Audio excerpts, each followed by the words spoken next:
New York State Coordinating Committee for the Poor People's Campaign, about which I'm really excited. And I'm also really excited to be on this webinar and with all of you this evening. As you know, this is a webinar about 50 years of standing up for justice, and it will be a conversation including you with members of the LGBTQIA community discussing our work on the Poor People's Campaign specifically, and also our work for justice. So the way that we're doing this, we will be we have, I think, 5, perhaps 6 panelists, I'm losing count, but we will each be speaking for 5 minutes about a particular area that I will be describing as I introduce everybody.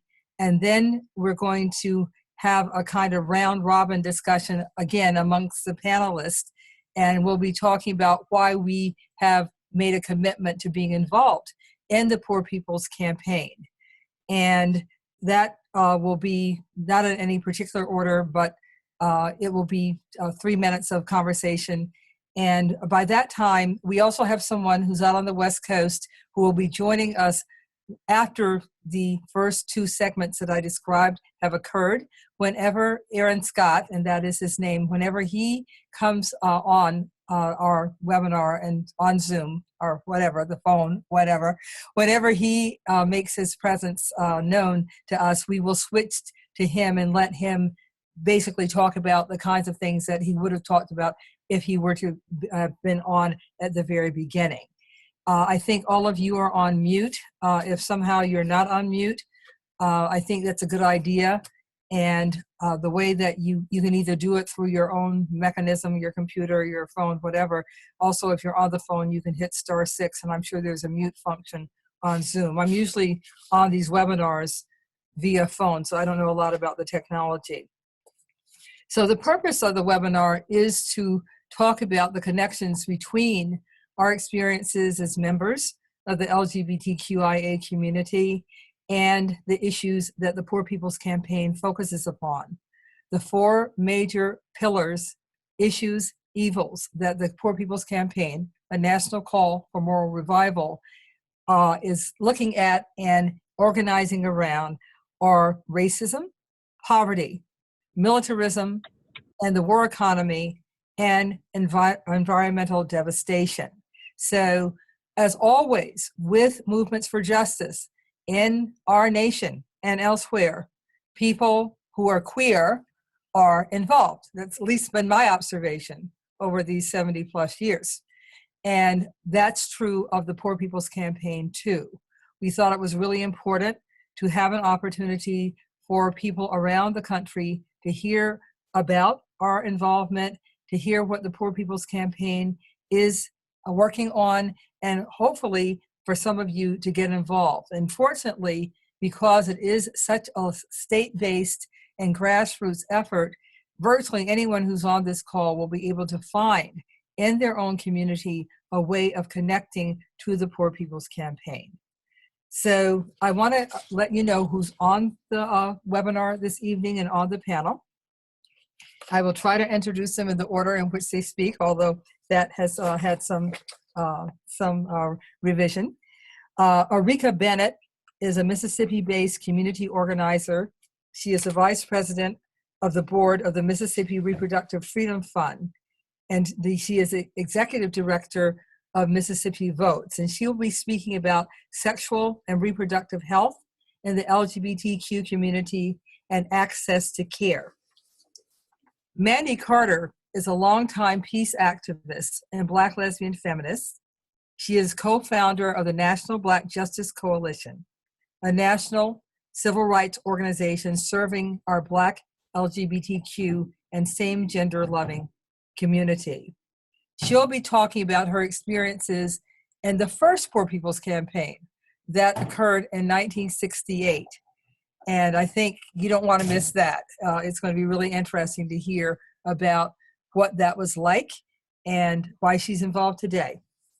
Now, I don't know if Reverend Dr. Liz Theo Harris is on with us yet, but I'll let you know who she is. I am, Barbara. I am. Great. Thank you so much. Reverend Dr. Liz Theo Harris is the co-director of the Kairos Center at Union Theological Seminary, and she is the co-chair of the Poor People's Campaign with Reverend Dr. William Barber. I'm Barbara Smith, and as I said, I'm 71 years old. I said 70 plus, I didn't tell you how old, but now I'm telling you. And I live in Albany, New York, and as I think I already mentioned, I am a member of our coordinating committee for New York State, but I've been involved in organizing around issues of race, sexuality, and gender for a few decades now, and was involved in the civil rights movement in the 1960s. I'll be talking about why the oppression of the LGBTQIA community is systemic.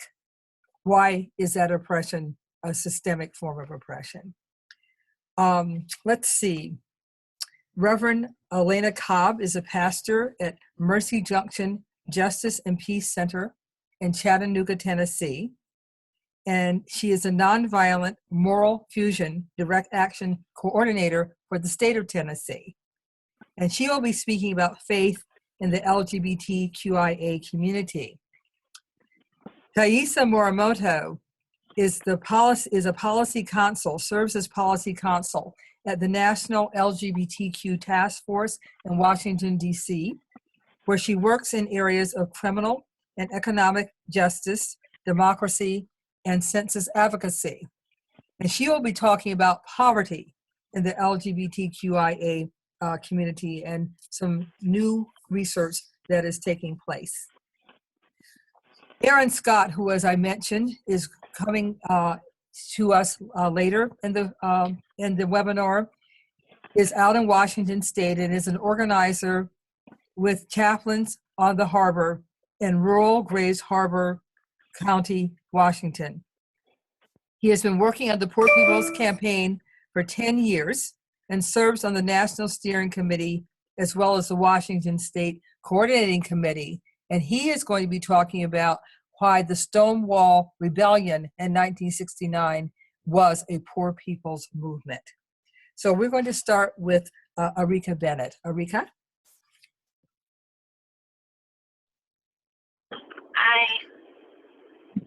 I apologize in advance for the static. I have somewhere to be really quickly. But I am the Vice President for the Mystic Reproductive Freedom Fund, and we believe that access to full reproductive health care is a human right. And so when we talk about healthcare, we're talking about reproductive health. We're not just talking about people who identify as female, the sex that they were assigned at birth. We're talking about everybody, and so we believe in holistic care. And we believe in accessibility to healthcare, making it affordable, and making sure that the physicians in Mississippi are being sensitive to the needs and the care of their patients, noting that some female-bodied people, again, do not identify with the female gender, and their bodies have nothing to do with how they identify. And as an RJ, reproductive justice organization, we've been in conversation about accessibility to sound, holistic care for our community, noting that people experience womanhood and come into womanhood on a very nuanced scale, and it's not the traditional belief that, you are born female and you have to identify this way. Female body folks with a number of different ways and have a number of different experiences. And we're also aware that the socioeconomic status of the LGBTQ people that we service are disproportionately impacted by multiple systems of oppression. And we do our best to provide sexual and reproductive health resources. We just started a fund chat in reverence to our name, the Freedom Fund, where we will be giving emergency contraception, access to birth control, and all of those different things to not just people living in impoverished communities, but folks who identify as LGBTQ and whatever their needs are, and providing cultural competence program training for physicians throughout the state of Mississippi. So that's kind of my work. And that's kind of the things that we're working on at the Freedom Fund. And my work with the Poor People's Campaign started when I was introduced to the Popular Education Project and introduced to a lot of people who are working with the campaign. And as you can imagine, a Black girl from the South, growing up Southern Baptist, what that experience could be like when you're queer and you're doing a lot of queer organizing. A lot of people alienate you from the religion that you subscribe to because it's like, well, you can't necessarily be a Christian and do this kind of work because it's secular. And my experience with the Poor People's Campaign was very warm and very open and very liberating to some extent because I'd never been introduced to a movement setting where I was able to be my full authentic self and bring every piece of me to my work. And I think that those are the things that we're working on with the Freedom Fund, and those are the things that we're dedicated to doing with the Poor People's Campaign in Mississippi. Great. Arika had challenges because she was going to be visible, and I think she was in transit to a meeting that she had to get to that she wasn't aware of 20 minutes ago. So thank you so much, Arika. Thank you. I'm sorry, y'all. Gotta go. Thank you so much. And we have news. Aaron Scott has joined us from Washington State and has requested that he get to speak next, which is exactly when we wanted him to speak, because I had this thing about chronological order. So talking about Stonewall in the beginning, in the early part of the call, that perfectly works. So Aaron, feel free. Hey everybody, can you hear me okay? I think we're good. Everyone's muted. Oh, okay, I'm good. Sorry to be so short. I'm at work. I work 3 jobs, and now I'm on my break with you all. So I just wanted to give a little bit of historical context when we're talking about popular education and engaging the political imagination of this country and rewriting history as we live it. I think it's important to look at history as we've written it. So a lot of folks look at the Stonewall Uprising from June 1969 as a real pivotal breakout moment for the movement for queer and trans or LGBTQ liberation in this country. So I put up an article on the Kairos blog, but I just want to reiterate some of this stuff. I won't give you too many details about the uprising itself. Those are really easy to find online, but just some of the bones of it.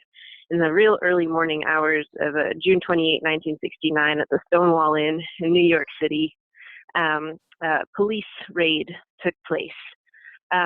This was a really routine thing to happen at bars that were patronized by queer folks in that era. The Stonewall Inn happened to cater to a lot of the most marginalized people within our community. So that's, trans people, drag queens, sex workers, homeless youth, a lot of trans women of color, people who maybe at that point in time didn't refer to themselves as trans, but who we today would probably read that way, and who might understand themselves that way today.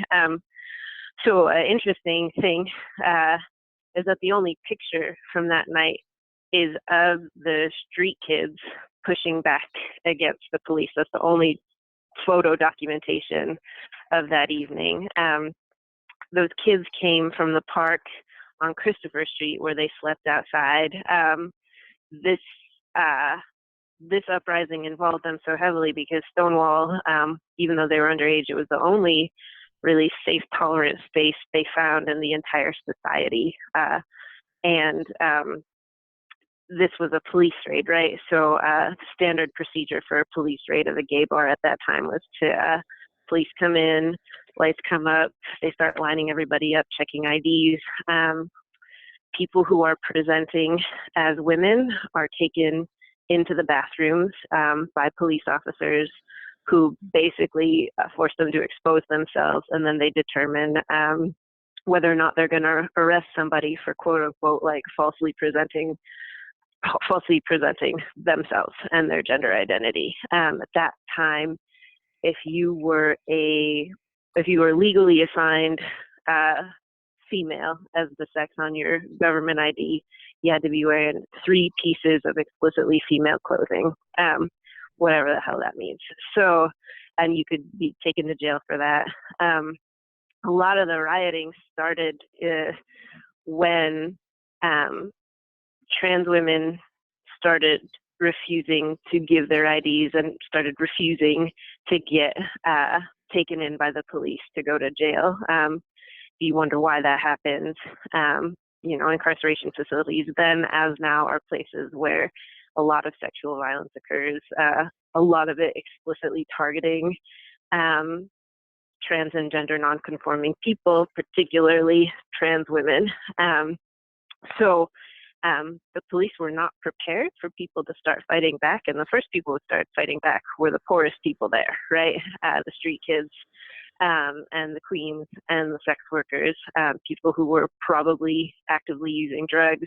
I think this is important for us to keep in mind because when we look at, I guess, the trajectory of gay rights and LGBTQIA justice, I think even within our community, you're going to find people, I know you're going to find them because I hear it, people who say to us, well, the reason we made so much progress is because we really cleaned up our act. And like, sure, maybe maybe the riffraff is what put us on the map, but we never would have won all these historic things if we hadn't played a certain respectable role and told everybody else, you know, we're just like you. We just want to have our slice of the super conformist, capitalist, white, patriarchal American dream like you. And I think what we see today is a lot of fallout from that approach. So like we still have higher rates of poverty, higher rates of police violence, higher rates of sexual assault, higher rates of substance use in our community, even though the people who put us on the map to begin with were the most marginalized folks there. And it wasn't a tidy protest, right? It wasn't a march with a permit or even a march at all. It was spontaneous. It came out of decades of anger and trauma. And yeah, folks like Marsha P. Johnson bashing in the windshield of a police car. And you also had folks who were organized, right? Like it wasn't just out of nowhere. So like Sylvia Rivera, well-known Puerto Rican trans feminine activist. She also happened to be a member of the Young Lords, Puerto Rican revolutionary movement. So I think keeping that stuff in mind and at the forefront of our work and about who we need to hold ourselves accountable to is critical. And if you're interested in a little more digging around this era, Raina Gossett is a scholar who has dug up some really amazing research on Marsha P. Johnson and Sylvia Rivera.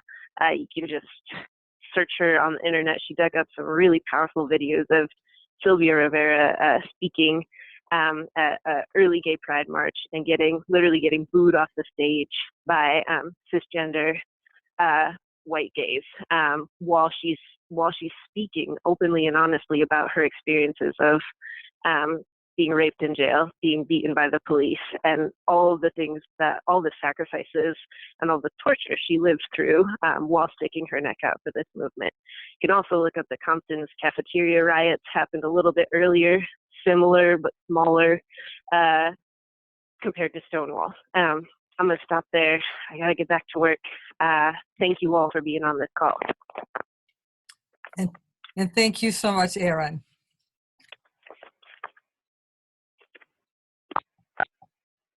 Okay. That was really wonderful. I'm glad that Erin could join us at that point to give us the context for the struggle that we're involved in today. And I'll let you know this, although Erin is off, I'll have to let him know otherwise in another way. I actually had a chance to meet Sylvia Rivera, I think on a couple of occasions during my years in the movement, and I was so honored to have met her. So Mandy Carter from North Carolina. I think here I am. I want to say greetings from Durham, North Carolina. I go by she, her, hers. I was 19 at the time. I was living in San Francisco, and to put some history in this perspective, Barbara, The summer of 67 was called the Summer of Love.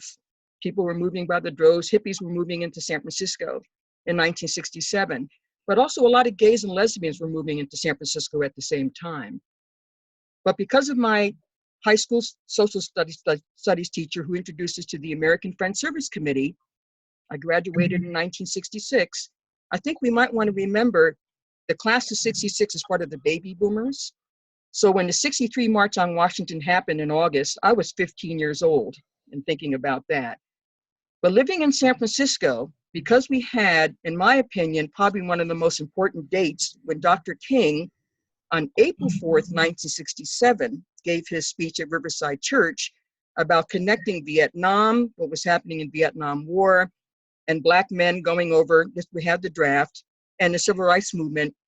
I distinctly remember there was a lot of pushback by some of the Civil Rights Movement leaders saying, Dr. King, you don't want to venture into what's happening around the war in Vietnam, but you want to stick to the issues of civil rights. In the long run, he proved to be correct. I remember in 67, one of the first national actions, it was called Stop the Draft Week. It was around one of the big national actions that happened in DC around opposing the war in Vietnam. I was 18 years old, and even though Stop the Draft Week happened in October, it wouldn't be till December of 67 that I sat in at the Oakland Induction Center in Oakland, California, where anyone going to Vietnam had to go through that induction center. Because of that arrest, I spent 10 days at the Santa Rita prison farm in Pleasanton, California. But this is my age group, the baby boomers. But in there, I met someone from a group called the War Resisters League, founded by 3 women in 1923, pacifist organization, but at one point headed up by Bayard Rustin, thinking about the role that Bayard Rustin played. I only mention that because I think when we're thinking of 67, the war, about the Vietnam War, but because of King's speech that he gave on April 4th, that was the first time we heard it. But Barbara, I remember the images living in San Francisco coming out later on. September of 1967, 16th Street Baptist Church bombing in Birmingham, Alabama. We saw those images. 1964, Freedom Summer, the 3 civil rights workers who we found murdered because they were trying to register Black voters. 1965, Selma, in terms of the Bloody Sunday, trying to get Black folk registered to vote. So as an out Black lesbian, kind of not really in a movement at that point in terms of queer movement, but just being a part of what that meant to be Black, lesbian, San Francisco, the war in Vietnam. But then on that fateful day, April 4th, 1968, I think any of us who were alive knew exactly where we were. I remember thinking about that. And I remember thinking, what was he doing in Memphis, Tennessee? And that was the first time I heard of the word Poor People's Campaign. After his death, there was a big call put out to all around the country, Barbara, for people to gather up, find their way, however they might get to Washington, D.C., to spend the summer in a thing called Resurrection City, a tent city that had been put up on the mall. We took 2 buses out from San Francisco. I remember we had to go to Louisville, Kentucky real quick. We had to end up literally being kept in where they do the Kentucky Derby because there had been threats on our buses, 2 buses coming from San Francisco. To make a long story short, I spent 2 weeks in Resurrection City on the mall. It was wet, it was damp, it was cold.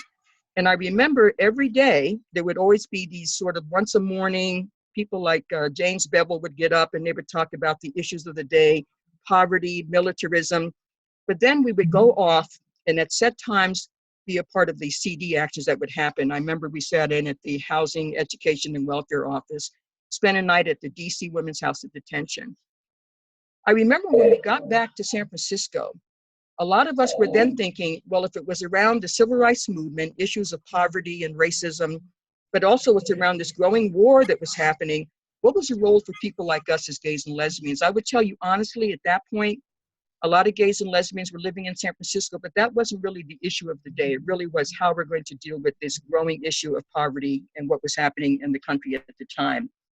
I do want to say, in getting ready to close out, one thing I would really ask about this effort in 2018, to be a part of this, I was at 19, I'll be 69, I am 69 now. Who else was there? Is there anyone else who was there that could be a part of what we're doing right now in terms of the call for those of us who were gay and lesbian, however you want to self-identify? But I think the other thing that I want to kind of close out with, I'm sitting here thinking, I was reading a piece by Reverend Barber and Reverend Liz, who will be on after me, about why this matters 50 years later. And Aaron just mentioned it, LGBTQIA, whatever those initials mean, but just what are the common denominators that bind us and have us in coalition right now? I'm in North Carolina at the Moral Monday movement. If those issues can be relevant 50 years ago, 50 years now, how do we stay engaged? But how do we make a difference and how do we make a change? Power of the vote could be one thing that we could mention as well. I think I want to just end with this. For me, I would almost say this, there's a lot of us, Barbara, born between the years of 46 and 64. That's baby boomers, 74 million. And then you have 18 to 25, 75. If we were to think about the intergenerational connection, how we can work across language justice, food justice, whatever it might be, we still have an opportunity to still make that change 50 years later. And I could never have guessed as a young Black lesbian at 19 that we would have a group called the National Black Justice Coalition all these years later that deals with the issues of racism or homophobia in our African American community. So I'm honored, and count me in. I'm prepared to be a part of what this can be and invite other people to be a part of it as well. Thank you so much, Mandy. That was incredibly moving. And yeah, we are age peers and we remember some of those same things as baby boomers. One of the things that I forgot to mention is that the terminology you hear us using about our community, we decided that whatever terms the speaker felt comfortable with using, that would be the terms that are terms that they use. So we didn't decide we're going to only say this, we're only going to say that. And we also thought that that would reflect the different terms that we use would reflect the intergenerational context in which we are doing this work and also having this discussion this evening.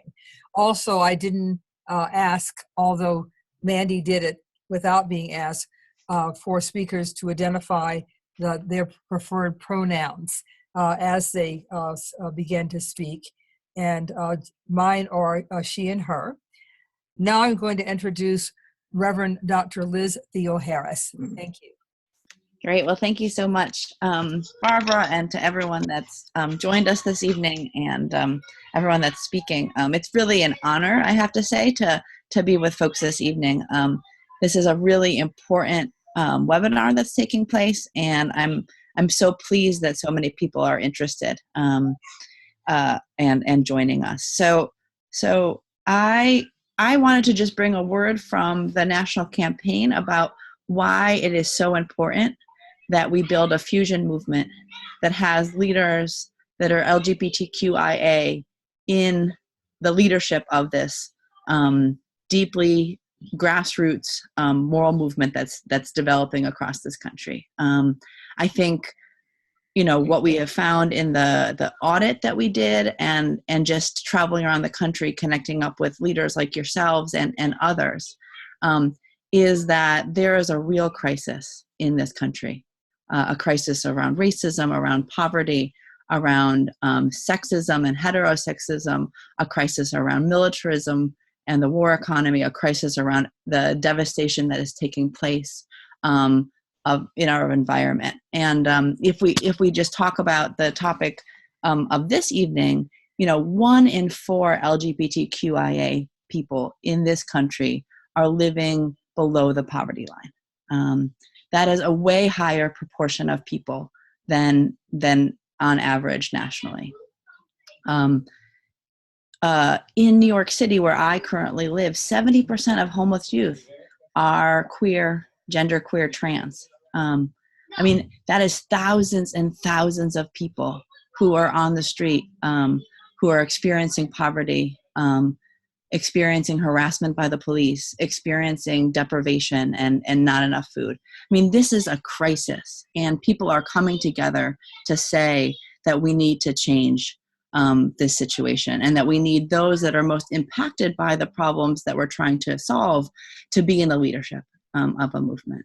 So this campaign has deep roots in communities across the country and leadership of people from all walks of life. I've been really inspired to meet folks that are coming forward to lead this campaign, including folks that are on this webinar this evening. I really appreciate the leadership that Barbara Smith has been playing and others. Aaron Scott, Mandy Carter, all of the folks that have spoken are playing really important leadership roles in what I think has the potential to be a very significant social movement in this country. Folks have come out of a deep and rich history, as we've been hearing, of people standing up on the margins to say that we need to organize life to be better for everybody. And I think that this Poor People's Campaign, a national call for moral revival, continues in that tradition, stands on the shoulders of those that have come before. And, we're trying to carry this baton one more mile for justice for all. And so I think as folks have perhaps heard about this Poor People's Campaign, right now we're at the initial stages of building that out.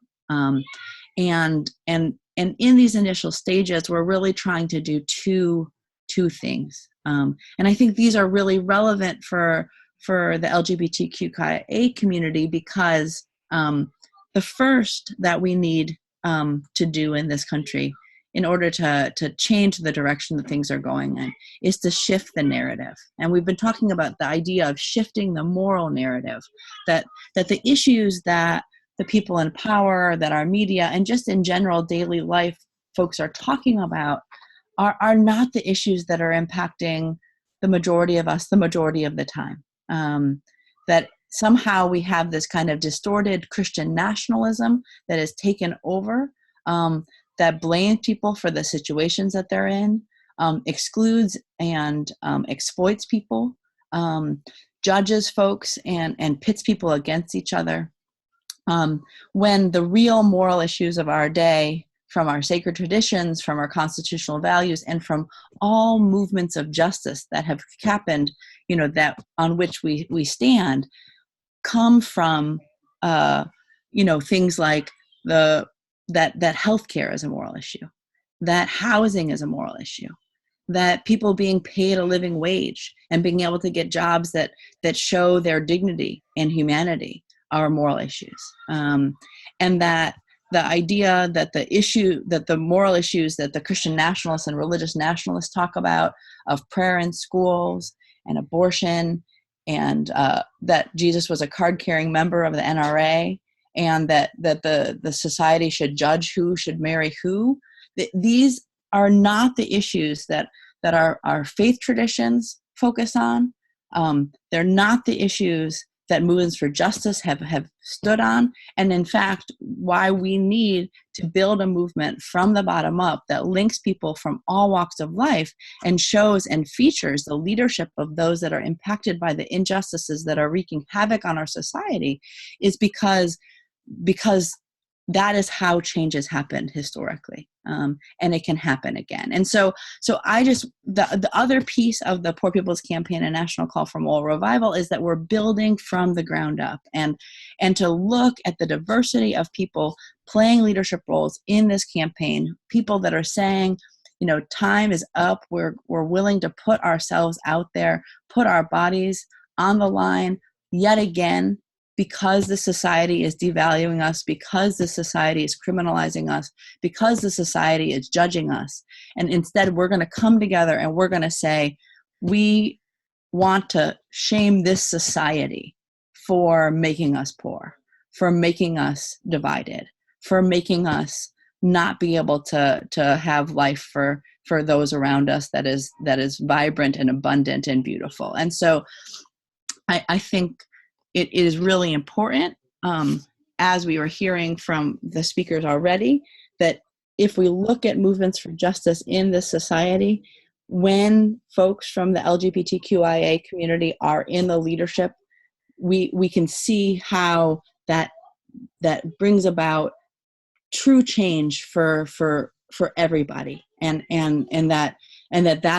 that's what this campaign stands for, and are honored to work with the leaders that are helping to do this work. So I just want to kind of show great appreciation for everyone who's doing this work, because these are the real people who are leading our society. and just really appreciate the deep commitment that folks have to this work. Thank you so much, Reverend Liz. We're hearing a lot this evening, and I think it's really like, it's not just like a webinar, it's like a seminar,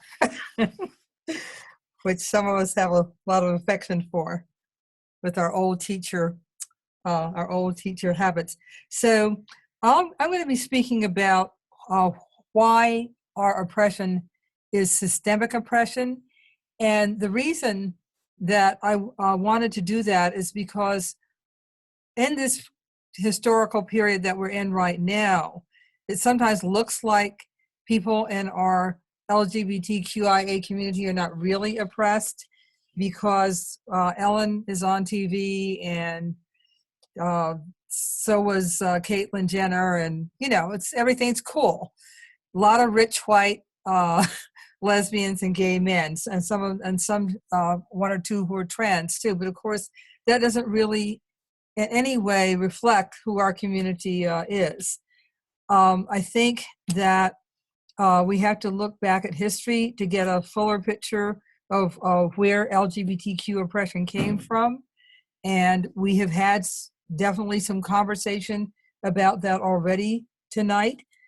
Back in the day, before Stonewall, usually that's the way our history is kind of demarcated, and it's a not accurate demarcation before Stonewall, after Stonewall, because life doesn't happen that way. Stonewall was in some ways like the Montgomery bus boycott, but there was a civil rights struggle in this nation long before the Montgomery bus boycott, and similarly with Stonewall.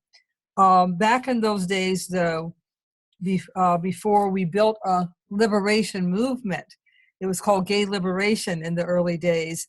People who were not cisgendered heterosexual individuals were considered to be either sinful, sick, or criminal, and usually all three. It was a tough time. Life in the pre-Stonewall era was filled with fear, violence, shame, and demonization, despite the constant threat of being discovered, with all of the repercussions that would have for one. That people were still building, lesbian and gay people were still building communities and community institutions and organizations, especially in urban settings. Bars were a major focal point, of course, of gay life before the modern, so-called modern or contemporary political era of our movement having flourished and having been built since Stonewall. But also magazines, if you can believe it.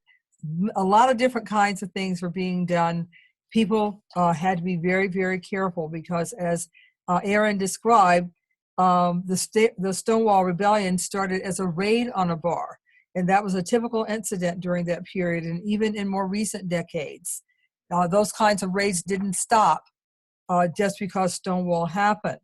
Not only was there the violence of police brutality, but after that kind of a raid, when people were arrested, their names were published in the newspaper.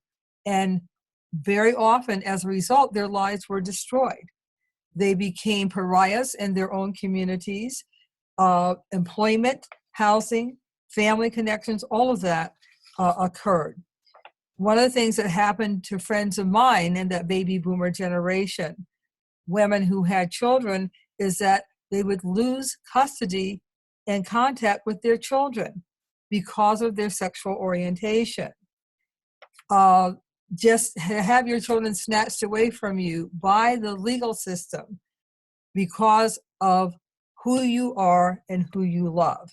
And as I said, that happened in real time. I could definitely give you some specific names of people who I know who that happened to. Being forced into mental institutions, sometimes being treated with electroshock treatment, which they no longer do, if I understand correctly, but being punished, such a punitive context. And it's not like any of this is over. To this day, homophobia and transphobia affects access to employment, housing, quality health care, and the capacity for one's family to live in a safe and peaceful environment. I did some research for this discussion about transphobic and homophobic hate crimes. I'm not going to go into that here for sake of time, but the incidents of hate crimes against our community are massive. The murders of transgender people in particular. There's a report that came out from the Human Rights Campaign about violence in the transgender community, and it states in 2017, advocates tracked at least 28 deaths of transgender people in the United States due to fatal violence, the most ever recorded. So it's not getting better. Some of these cases involve clear anti-transgender status bias, and others, the victims' transgender status may have put them at risk in other ways, such as forcing them into homelessness, because of course when you're homeless, you're much more vulnerable to attack and to violence. While the details of these cases differ, it is clear that fatal violence disproportionately affects transgender women of color, like Sylvia Rivera and Marsha P. Johnson. There's a through line, a continuum, and that the intersections of racism, sexism, homophobia, and transphobia conspire to deprive them of employment, housing, healthcare, and other necessities, barriers that make us and them vulnerable. 2018 has already seen at least 8 transgender people fatally shot or killed. LGBT youth suicide. LGBT youth are almost 5 times as likely to have attempted suicide compared to heterosexual youth. So there are a lot of indicators, and yet we have built one of the most vibrant movements in human history. We have made a movement and done interventions that have made life better for everyone. Now, men, heterosexual cisgendered men, can actually pay attention to their appearance if they wish, because we open some space for them to do that. That may seem like a frivolous thing, but having grown up in the 1950s and living in this era, which is a desire by some who are presently squatting in the White House to return us to that, it was not a picnic, and those gender roles were really, really very rigid. Systemic oppression is characterized by being pervasive, having significant negative consequences in a variety of contexts, and at the very worst, resulting in violence and violent consequences. Systemic oppression also serves a purpose. Homophobia and transphobia not only undermine the lives of people in our LGBTQIA community, but also infringes upon the freedom of all people to express their sexuality, desire, and sense of self. There's a wonderful book by Suzanne Farr, who is a former director at the Highlander Center, but I knew her when she was involved with working on violence against women, which was a new movement back in the 1980s. But Suzanne has a book that I recommend that's titled Homophobia, a Weapon of Sexism. And she builds an argument that shows that without homophobia, sexism would be weaker, that homophobia shores up sexism. So our next speaker is Reverend Elena Cobb. Take it away, Elena. Sorry, I had to unmute. All right. Thank you so much. All right. Well, I've been asked to tackle the subject of faith in the queer community in 5 minutes. I don't think I could do justice to my own faith as a bisexual transgender minister in 5 minutes, but I'll attempt to hit a few points. First off, I don't think any conversation around faith and LGBT folk can really begin without acknowledging the history of religious-inspired oppression, primarily by way of Christianity, that we have lived under in the United States. Most of us have lost sisters, siblings, and brothers to the so-called culture wars. I know a large part of my time in pastoral care is spent helping people through trauma inflicted by religious groups. In fact, studies have linked non-affirming religious affiliation with increased risk of suicide in both LGBT youth and in adults. Lesbian and gay people who have a history of involvement in non-affirming churches are 3 times as likely to commit suicide than even their gay and lesbian peers. Bisexual people are 4 times as likely, and transgender people are up to 10 times as likely as their sister peers. These statistics have been shown to be directly linked. LGBT people coming from supportive environments don't show these tendencies above national average. There's also a history of direct harm, from conversion therapy being pushed by religious institutions, misinformation campaigns, ignoring and even praising the AIDS epidemic, right to discriminate bills, or even calls for parents to abandon their own children.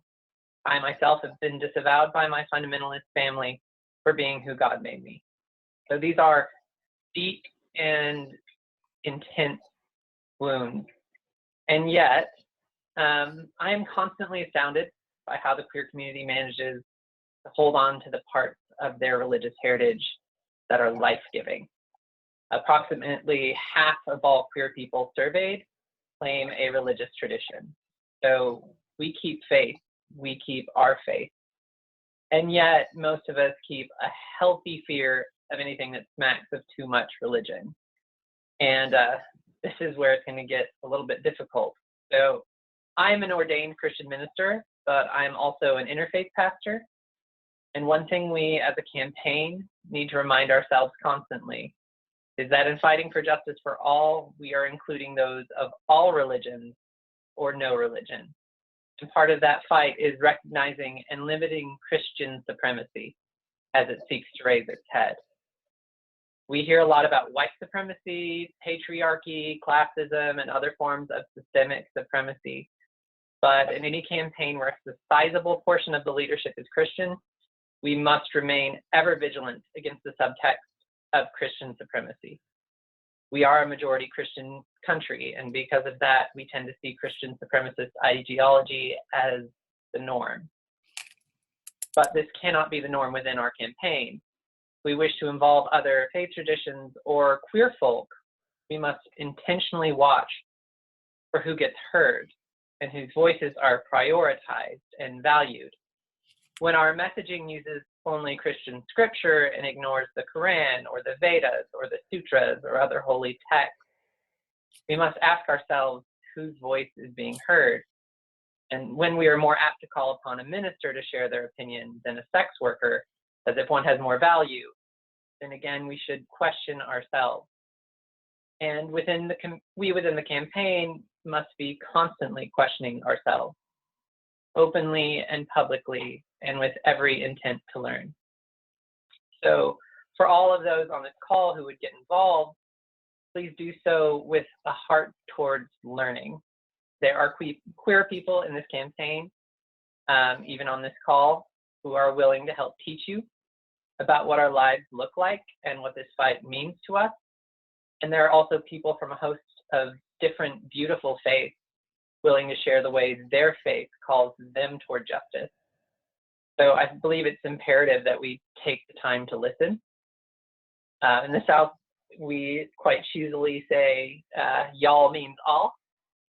And that is an invitation to an inclusive way of being that values radically different ways of being in the world and seeing the world. One that values diversity of expression, forms, ideas, genders. If we want to address the inclusion of LGBT folk and truly wish to value queer people in this movement, we have to shift ourselves away from a comfortable position of assumed moral and even ecclesiastical framework.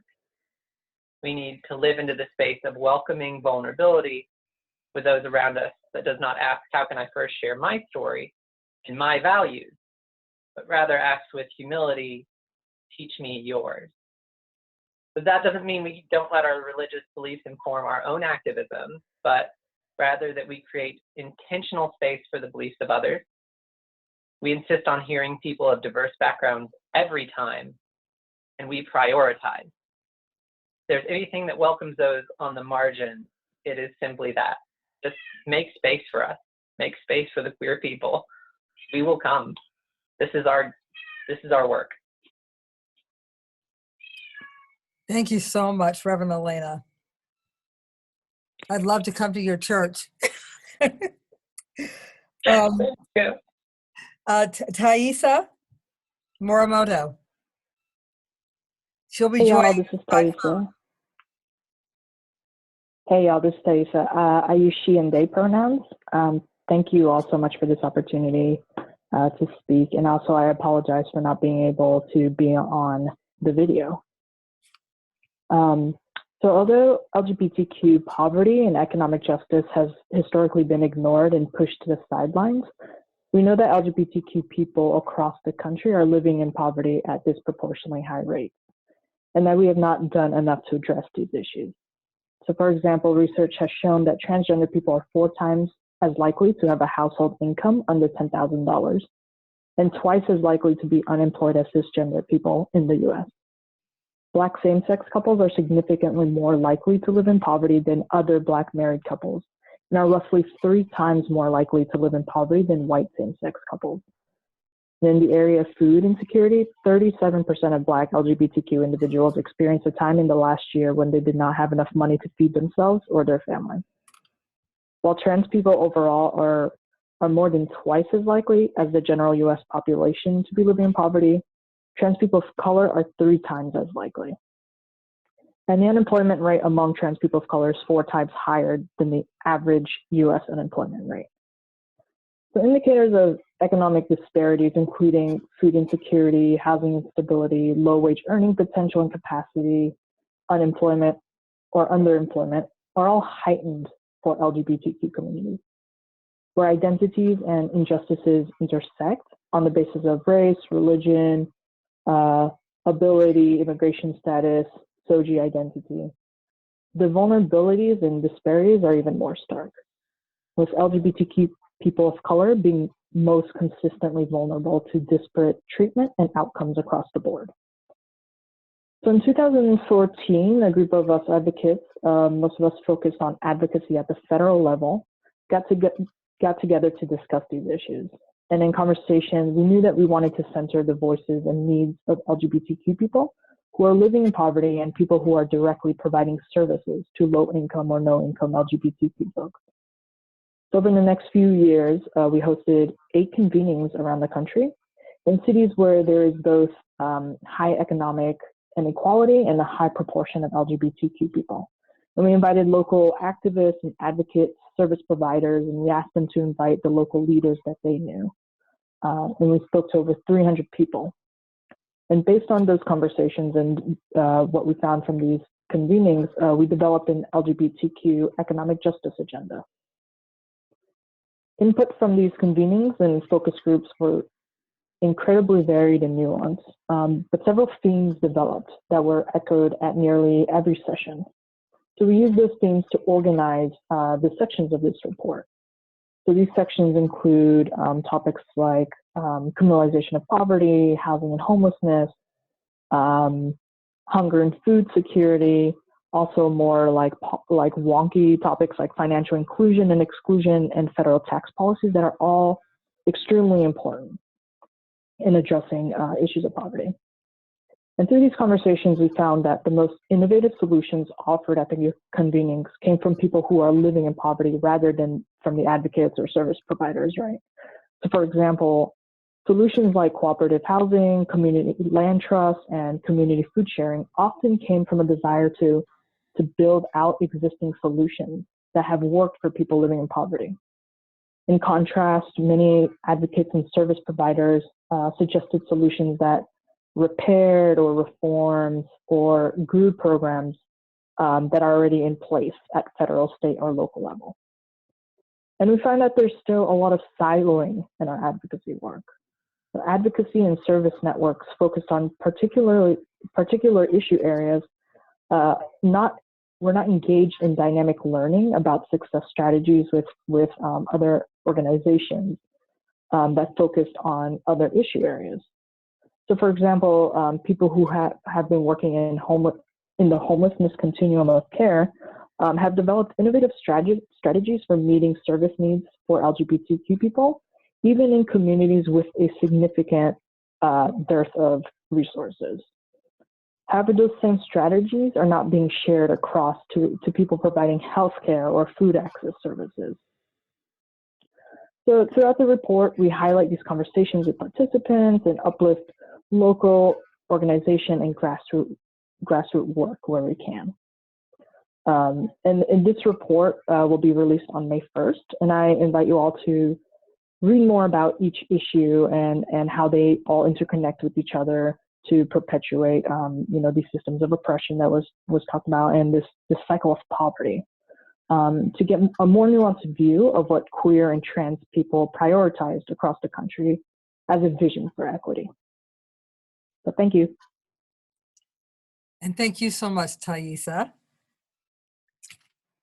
I'm looking at my phone, which is ringing. So sorry. I hate all this technology sometimes. We've had a wonderful, I think, variety of presentations in relationship to our theme, 50 Years of Standing Up for Justice. And soon we're going to be asking you from all over the nation if you have things that you would like to ask us or share. I think you can do that through the chat function. Am I correct about that? What we're going to talk about now, just for a few minutes, and not all of us necessarily will be responding to this question, is why are we committed to building the Poor People's Campaign, a national call for moral revival? And I'm going to go first. I'm so excited about the Poor People's Campaign because it represents such a strategic and innovative way of working for justice, I think, in our nation. I marvel sometimes at how well thought out everything is as we do our work here in New York State, because it's like, wow, they already thought about this, or wow, the reason they ask us to do, for example, political education is because they actually grasp that we will do better, as organizers if we have some kinds of experiences and ideas in common. So I just think it's a phenomenal organizing effort, unlike any I have ever been involved in. And also I see it as this possible push forward for us to strengthen our movements in this nation. This is one of the best opportunities we have because the Poor People's Campaign is so intersectional and does look at such basic bottom line issues for the majority of the people living in this nation. The issues that the Poor People's Campaign is addressing and covers, those 4 pillars, those are issues that affect virtually everyone in this nation in one way or another, particularly when you get to the environmental devastation. So I just think there's so much possibility that we have. It's exciting to me that vision of justice that I grew up with in the civil rights movement of the 1960s, that it would come round again. And that at this stage of my life, I could be involved in something that feels as meaningful, as rich, as important and positive as those first early days that I experienced in the civil rights struggle. So, like it. Just glad to be involved. I think, is Mandy ready? Yes, and I forgot to tell everyone, I was also born and raised in Albany, New York. So Barbara, you and I have this connection. Right. I just wanted to say a couple of closing comments. The idea of the demographics changing in this country is phenomenal. 2020 is our next census. And I think by 2050, this country will be majority people of color, if not sooner. Women will be a numerical majority, keeping in mind who is already here, indigenous to these lands. So that's one thing to keep in mind. But also this understanding of being grounded, I think, Barbara, and for a lot of us of the baby boomers, hearts and minds, changing of hearts and minds in public policy and how that has always been a constant. And we're still here.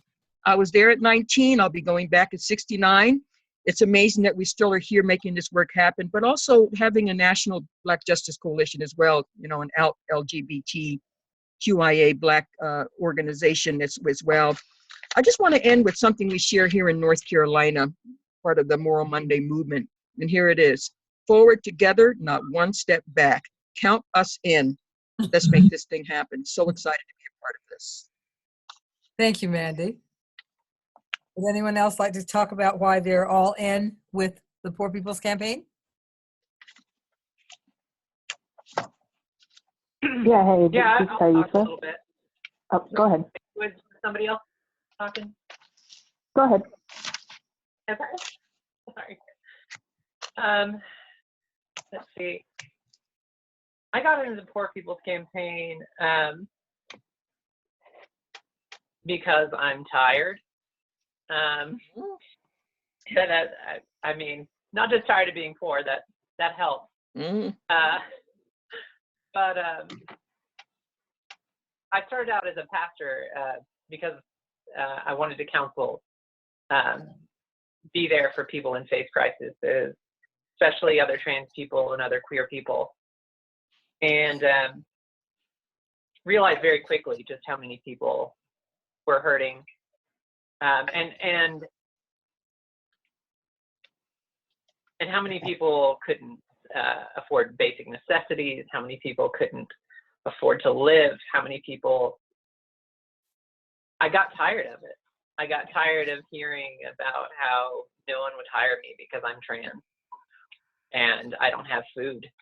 And I thought to myself, how is this happening in this country? And so, yeah, that might sound a little bit selfish, but I'm tired of getting those calls. I am tired of hearing about all of this. I'm tired of my sisters having to walk streets. I'm tired of worrying about if they're going to come home at night.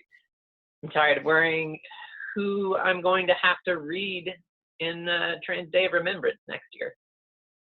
And this is all connected. They're all these issues. He said that one of the presenters, I'm sorry, I don't remember which one, was talking about how homophobia and transphobia is connected to sexism, and that I see sexism goes right back to capitalism and poverty and keeping women in their place. So I see all these issues, and they're so interconnected, and they're woven through our lives. And I just wanted it to change. And I believe that if we're going to change, it has to be a big change, and it has to be something that addresses all of these issues, because if you just address one, the rest are still standing and it'll just be rebuilt. You can't, you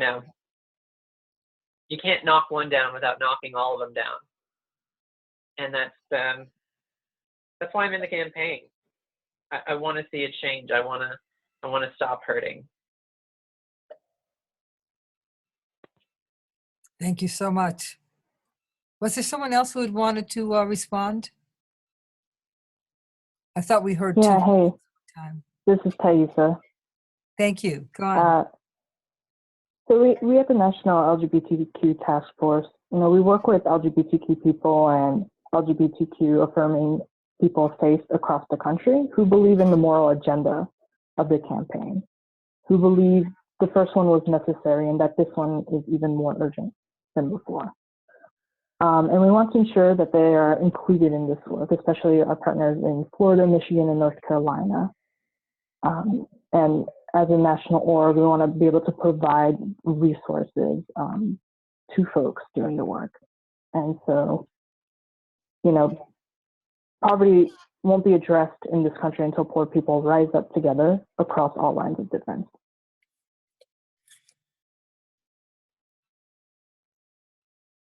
Great, thank you. So I think it's time for people around the nation to jump in and use the chat function and let us know what you would like to get a little more feedback on. I'm looking at some of the comments already. One of the questions is if I could say the title of the book and the author that I mentioned when I was speaking. And the title of the book is Homophobia, a Weapon of Sexism. And it is by Suzanne Farr. Her name is spelled P as in Peter, H as in Harold, A-R-R. so you don't get confused looking for somebody whose name begins with an F. It's Suzanne Farr. And I see people are asking questions and some other people are answering them. Like, for example, when will there be more information about the LGBTQ community in poverty? And someone has responded that the report from the task force will be coming out on May Day, on May 1st. So if you want to be if you are very interested in that particular aspect of what we have covered this evening, I would suggest that you go to the task force website or their Facebook page, and I'm sure there will be announcements on or around May 1st when that report is available. That's correct. And I also wanted to mention that it's going to be hosted on the graduate center of the CUNY School website. Right. So that's the graduate center at the City University of New York. So, and when you're saying it's going to be shared, you're talking about the entire report? Yes, the report will be hosted on that page. Okay, great. I see a question from Ewan and in New York, and the question is, folks who are, I think I lost it because it went by too quickly. Okay. Oh. Okay.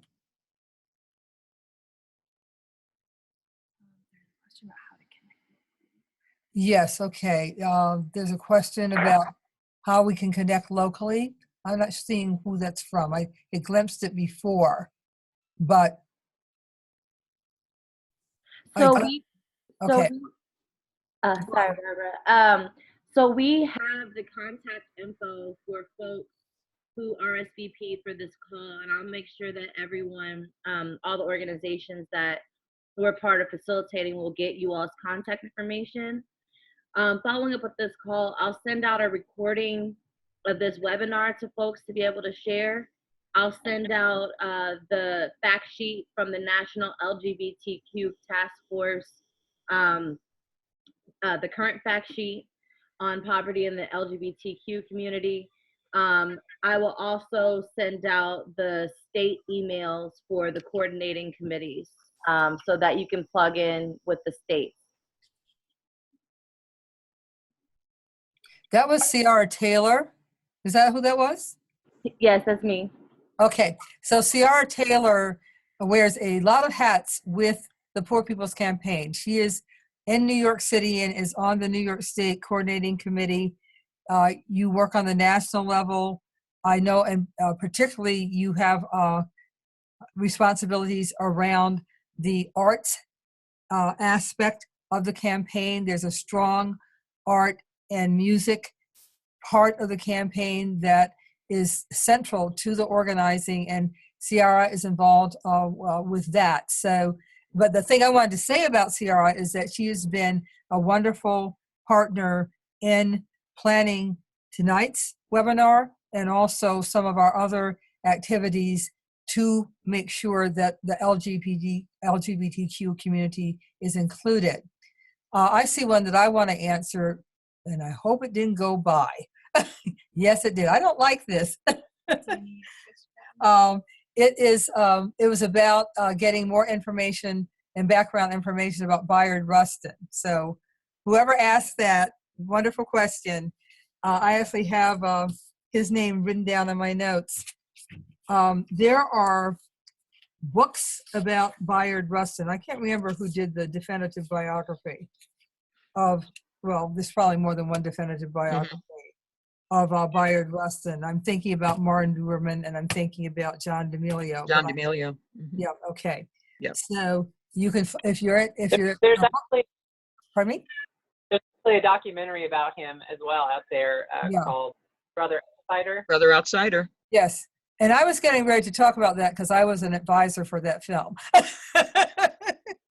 I was going to say, for those of you out about y'all, you don't even know. say that again. I said you don't even know how much I'm geeking out about the fact that y'all, you don't know. Well, thank you so much, Reverend Elena. What I was going to say is that for those of you who like books, you can read it in a book, and if for those of you who don't, you can check out the film. So that's a wonderful documentary about Bayard Rustin. I also had a few more names of people, because just as Mandy was discussing about her own experience, there were queer people in the civil rights movement of the 1960s, 1950s. Bayard Rustin was one. Barbara Deming was another. I don't know if people know about Barbara Deming, but she was a marvelous peace activist who actually went to jail for quite a while, I believe, in Albany, Georgia. They were on a peace march in relationship to Cuba, I believe, and got caught up in what was going on in Albany, Georgia at the time. She has a wonderful book that's called Prison Notes. And I was fortunate to meet her when I was in college. And then some years later, I met her again because she came out as a lesbian. She was a lesbian feminist and just an incredible philosopher around nonviolence, one of the most practical visions of how nonviolence works. And people don't know who about her, don't know who she is. So that's Barbara Deming. James Baldwin, many more people know about him, but one of the reasons I love James Baldwin, and there are a million reasons, but one of the reasons that I love James Baldwin is because of the fact that he was active in the civil rights struggle. He wasn't just one of those people who wrote about things that he observed and saw. He was deeply, deeply involved. And the relatively new film, I Am Not Your Negro, definitely points to that. There are so many people whose names we do not know because in those years you had to be closeted almost everywhere, including in a movement. I see that there's a great collection. Everybody who's online can see a great collection on Bayard Rustin. Is Time on Two Crosses. What a great title. And somebody pointed out that Bayard Rustin started his advocacy fighting militarism and pushing for peace. And he is generally acknowledged to be the person who convinced Martin Luther King to adopt nonviolence. It was Bayard Rustin who did that. So any other comments or questions or things that people want to know? I see one here that says, what can we do to act on LGBTQ visibility in our state campaign? And that's an excellent question. Says, let's see, when I go to Sacramento, will there be a way to identify with and connect with specifically LGBTQ contingent or leader, or is it up to us to initiate such coalitions? I think that's, I don't know what role you play on your state coordinating committee. We have reached out to a few different activist communities here in Tennessee and are organizing. I'm sorry if you're hearing my cat go nuts outside my door. But yeah, it's, I would just reach out in your community already, who's already doing the work. You know, it just depends on what role you're playing in your state. Mm-hmm. I think one of the reasons we wanted to have this webinar is so that we could begin to find each other. Right, yeah, it's good. There are people on this call who I did not know about until we, I call it a call, but on this webinar, I didn't even know that they were involved in the campaign until we pulled it together. And I think that that's kind of a common experience for us in our LGBTQIA communities, because we don't know who each other is until we identify ourselves and make ourselves visible. And I think tonight we're making history because we are showing that a broad-based national movement, a broad-based national movement can indeed be inclusive of people who often are left out of other struggles. So I think that's really important. And Barbara, I was just going to mention too, as we get near the 9 o'clock hour, that Sierra will be back on. But it's my understanding that every state ideally would have a Poor People's Campaign coordinating group of some sort. And because she mentioned that at the end, anyone who signed on to be a part of the webinar either through video or call, we have all those email addresses so everyone can be contacted to say who's local, who's in your state area, so you can be a part of what's going on with the campaign as well. I think that's what I heard Sierra say. I heard Reverend Liz say the same comment as well, that ideally all 50 states, and I'm assuming Hawaii and Alaska will be involved as well. Yeah, so I will be sending out the contact information for the state coordinators or the state emails that the coordinators are using. We're currently in 40 states and the District of Columbia. But yes, the goal is to get to all the states, definitely. So thank you so much, Mandy. We're only getting your concerns through looking at the chat. Are there folks on the phone that can't be in the chat who would like to ask a question? You would unmute yourself and just ask it, right? I saw someone said that they could not hear, and they said they totally could not hear a thing. I'm not sure why that's the case, and I'm so sorry. It is that is true, but this has been recorded. It is being recorded.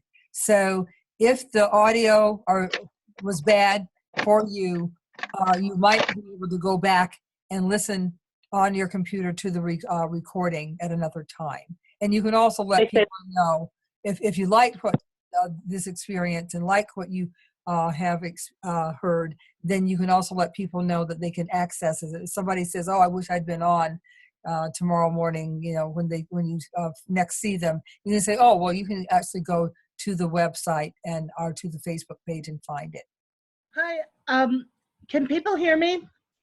Yes, Max? Hi, Barbara. Yeah, hi. Thank you so much for doing this. I have a question. I am a poor queer, and I'm particularly interested in figuring out how we make sure poor homeless queers are in leadership. And I'd like us all to talk about that. And particularly because we know our trans brothers and sisters and cousins are at particular risk for being homeless. And we have so many homeless youth who should be our leaders. I say that as somebody who was a queer homeless youth, so all those years ago. So I just want to put that bug in our ear to think about how we're going to do that. Did anybody want to respond to that? The first thing I would say is, because this is a local and state-based initiative, it's local within the state, and then it's also state focused. Wherever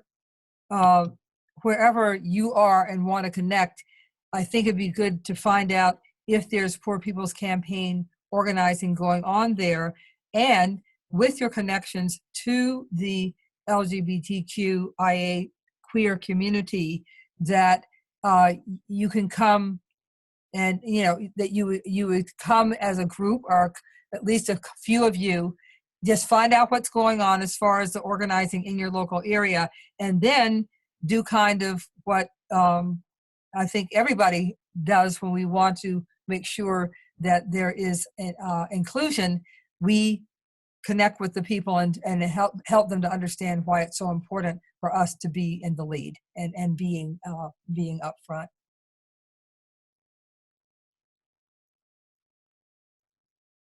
I see a Anybody question else? up here that says, how do we resist Christian supremacy in the outreach? I am a South Carolina, hope that's right, clergy outreach, making lists as we speak. I think in as much as possible in any documentation and anything that you put out directly from your campaign, be intentional, especially with if you're going to use a scripture, use a different holy text as well. If you're going to make sure you're inviting, your local imam, or, I mean, these are things that shouldn't be odd. They should be pretty natural, but unfortunately, a lot of times you just don't think about it. You get in a rut. You're thinking about, oh, I know this person, this person, this person, this person, and so you don't intentionally step aside and think, who do I know outside of the Christian community? Because I know as a Christian clergy, I know a lot of other Christian clergy, but be intentional about it, and that's as the most you can really do, especially as doing outreach, to make sure that everything is presented as much as possible, that this is an interfaith movement. It is a no-faith movement. This is a movement for morality and not religion, and that is important. So I think we're getting to that 9 o'clock hour, and I really appreciate everyone having been so steadfast and energetic at this time of the evening, although for some it's early and for others it's way late. But I want to make sure that if there's anything else that anyone who is a panelist wishes to share before we turn it over to Ciara, I think this would be the time to do this. I don't know if anyone has any parting thoughts that you want to share. Everybody's good? This is Liz, real quick, Barbara. I just wanted to kind of reiterate appreciation for this evening and for the questions, and for wanted to say a couple of really quick things. We on the national level are trying to be recruiting people from all walks of life, and so there's an important call with a bunch of Muslim leaders tomorrow, Buddhist leaders the following evening. And what we're hoping is that happens is that those then can be connected to the folks in the States. And that's true also when it comes to the question of organizing amongst the homeless, organizing amongst low-wage workers, and all the folks that are kind of coming forward for this campaign. And so, it's really important from the national perspective that we have people who are impacted, and that we have visibly LGBTQIA folks who are impacted by these different injustices in the leadership on the state level, so that people see how people are being impacted and how we're coming together and not being divided anymore in order to, build a movement from the ground up. And so, we'll have different themes that are focused on throughout the 6 weeks of action. And we're really hoping that folks on the state level, and we'll definitely do this in DC as well, have visibly people who are from all walks of life, including we really are hoping that homeless queer youth are willing to come out, and tell people's stories, and not just tell people sad stories about how things are not going right, but how we're coming together and fighting for justice, and we're going to win, just like people in our history have won before. And so I just want to say, this has been a great conversation this evening, because I think it really models how these conversations are happening across the country in communities where people are coming forward and saying, I want to be a part of this. And in fact, my experience means that I have something to share with everybody else around how we fight for justice for all. Thank you, Liz. And I was just going to say, Barbara and everyone else, for those of us who are alumni of 1968, I'm in North Carolina. I'll get in my car and go anywhere between now and June 23rd to help promote the Poor People's Campaign. And if there's a way to find out who else is around, and or gather those stories from those who used to be there and were at one point. But that would be another practical sharing of stories like you just shared, and what we do here as well. So that's my offer. I saw one point of information question as they roll by pretty quickly, and that was, how do we find out what the themes are and when? I think that Ciara is going to address that right now, but there is a Facebook page, there is Instagram, there is a website, there's Twitter, there's all kinds of things that you can connect in, how that will allow you to connect in with the campaign. So that I think is really great for you to do. And since we're sharing information, I'm going to hold up a book. This is a wonderful book that I read a few weeks ago, which is called A More Beautiful and Terrible History: The Uses and Misuses of Civil Rights History. It is by Jean Theo Harris, who is actually Reverend Liz's sister. And this is one of the best books I've ever read, because it just absolutely pokes holes in all those stupid myths about what the civil rights movement is and what it can be. And it takes us right up to the Poor People's Campaign. It is A More Beautiful and Terrible History: The Uses and Misuses of Civil Rights History by Jean Theo Harris.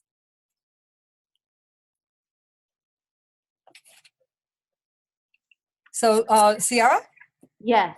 Sorry, just one moment. I'm sorry. Oh dear.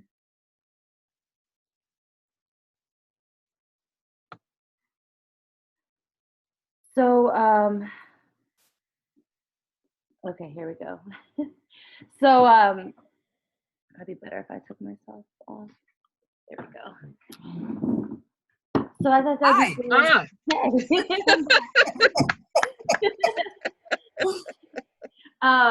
so as I said before, I'm gonna send out the email with the webinar, some of the resources that were named tonight, as well as the state emails for the Poor People's Campaign, the different states that we're in. We're currently in 40 states plus the District of Columbia.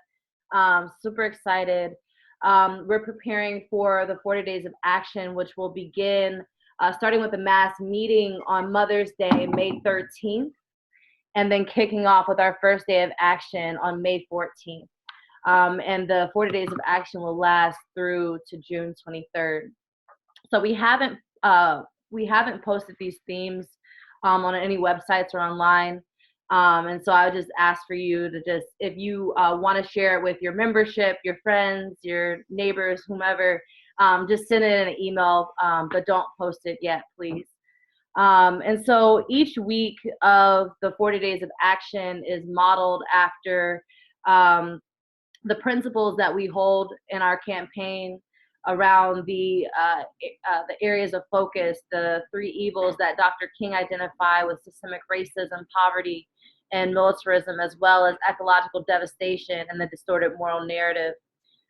So week one, Somebody's Hurting Our People, that's modeled after a song that we sing within the campaign. And this week is really about the most vulnerable in our society. This is about children, women, all women, LGBTQ folks, people with disability, and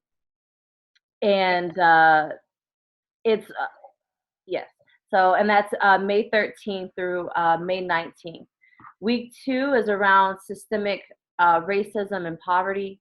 So talking about the voting rights, ending mass incarceration, justice for immigrants, as well as looking at or uplifting the indigenous communities who have been oppressed since this country's founding. Week three, May 27th through June 2nd. This is the week around Memorial Day.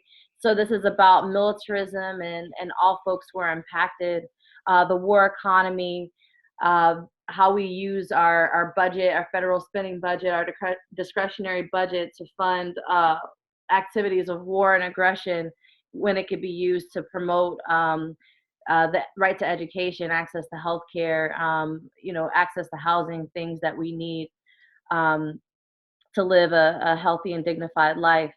Veterans, education, and our national priorities. Week four, June 3rd, and I'll put this in the email too. I know I'm rushing, but I want to get us off the phone and respect everyone's time. But week four, June 3rd through the 9th, ecological devastation and health. So talking about the need for access to clean water, to clean air, and healthcare for all. Week five, June 10th through June 16th, everybody's got a right to live. jobs, income, the right to organize, and housing. Week 6, June 17th or June 22nd, a new and unsettling force, a fusion movement rising up.